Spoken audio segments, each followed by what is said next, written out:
बाबा लामा 2020 शुरू भइल देखो का होता कि जल्दी से आई रौना तेरे ना लगाई रौना कि जल्दी से आई रौना कि तेरे ना लगाई रौना माता संग पिता तो महेश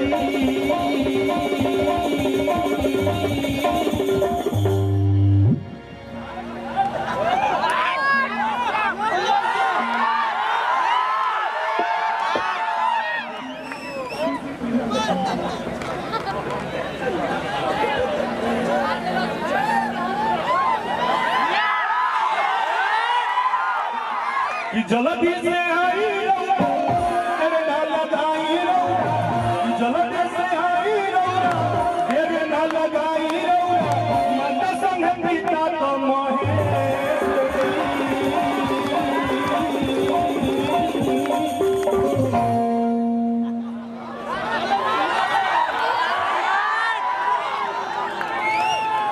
गाड़ी के हो गए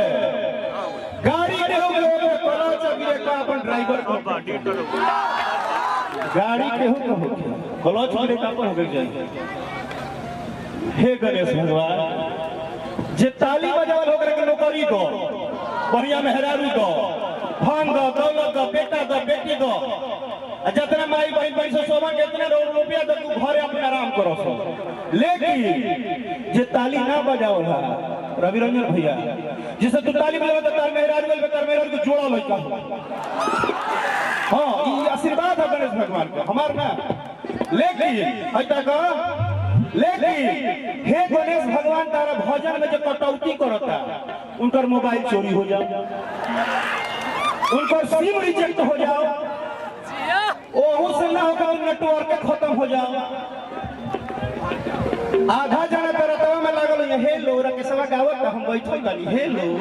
हेलो ये चलता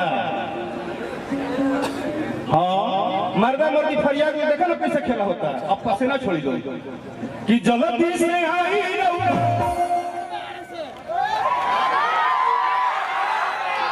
कि देर ना लगाई रौना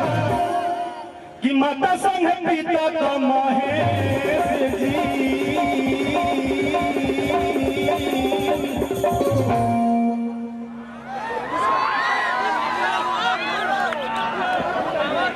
हर की आई बाबा आई बाबा दुनिया में हमने का औकात लिखा रहुआ के बुलावे के आप जो है ना इस दुनिया को बसाए हैं हम लोग आपको नहीं बसाए हैं हमारी औकात नहीं है लेकिन भाव मेरे पास है भले वो बैठा हुआ मेरा चाचा गरीब होगा लेकिन एक लड्डू जरूर आपके लिए ला के दे देगा कि आई बाबा आई कहीं हाथ उठा के सब लोग बोलाई तो अरुण मजा आए सब लोग पूरा हाथ उठा के कि आई बाबा आई एक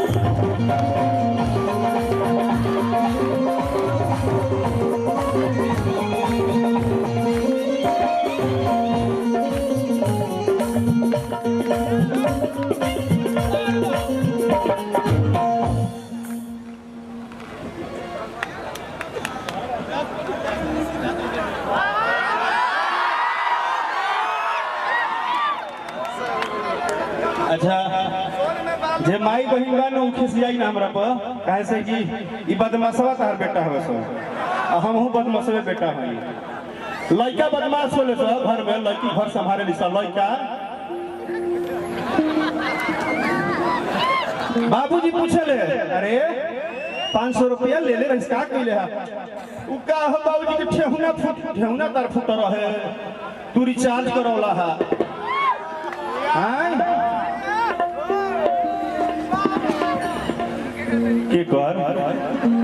अच्छा तारा कौन कोई थेथर की के कर नो से माटी में बोला तरह बैठ के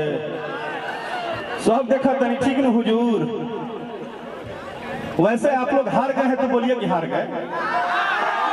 नहीं हारे हैं नहीं हारे हैं पसीना छोड़वा देंगे चैलेंज मत दीजिए कि जल्दी से आई रौना कि तेरे ना लगाई रौना माता संग पिता तो महेश जी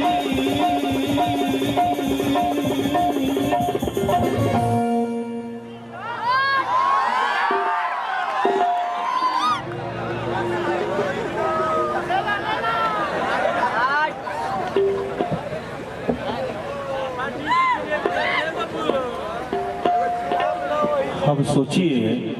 जिसकी उम्र खुद माँ पापा से पैसा मांगने की, वो अपना रकेशवा का पैसा दे दो, मतलब कि पैसा ना दिला सर हई हताना लोग के लड़का हिला दलस के एक दिल खुश हो गेला हमरा भिड़िया के शर्ट में। Thank you.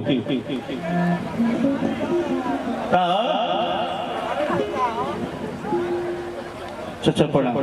धन्यवाद। बता सके